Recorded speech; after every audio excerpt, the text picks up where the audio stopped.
A história recente do Partido Verde no Rio Grande do Norte tem dois pontos muito delimitados. O primeiro ponto é quando o PV era um partido pequeno, sem representação na Assembleia Legislativa, com apenas poucos vereadores. Depois, com a chegada da então candidata e depois prefeita de Natal, Micarla de Souza, o PV viveu seu grande momento.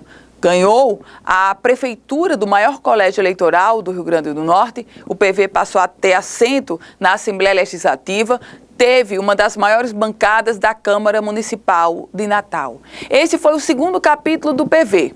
O terceiro capítulo foi a crise. Quando Micarla de Souza foi afastada do partido, o senador Paulo Davim assumiu a presidência e encontrou diversas dificuldades. Aliás, encontrou uma legenda em crise, em situação nervosa. Agora, com a eleição de 2014, o PV sai menor das urnas.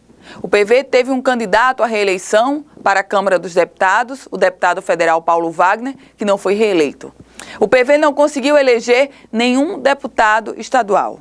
E o Partido Verde agora marca mais um capítulo na sua história, afastando 6 dos membros da Executiva Estadual por terem discordado ou destoado do posicionamento adotado pela Executiva de apoiar o candidato do PMDB ao governo, o deputado federal Henrique Eduardo Alves. O PV afasta 6 dos membros, inclusive o deputado federal Paulo Wagner, o ex-presidente da Câmara Municipal de Natal, Edivan Martins. Sem dúvida, uma postura dura, mas uma postura também para mostrar à própria sociedade e marcar a história do Partido Verde.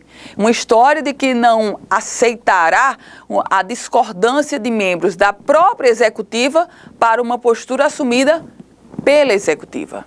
Por outro lado, o PV também irá dissolver os diretórios provisórios por uma situação até curiosa. Nos municípios em alguns municípios onde o Partido Verde tem diretório provisório, os próprios candidatos do PV a deputado estadual e a federal não tiveram um voto. Ou seja, o dirigente do PV não votou no candidato da própria legenda.